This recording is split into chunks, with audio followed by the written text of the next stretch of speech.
In front of me is Motorola Edge 70 Pro, and today I would like to show you how you can change font size.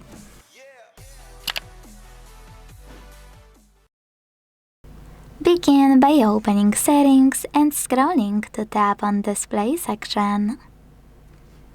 Then tap on Display Size and Text.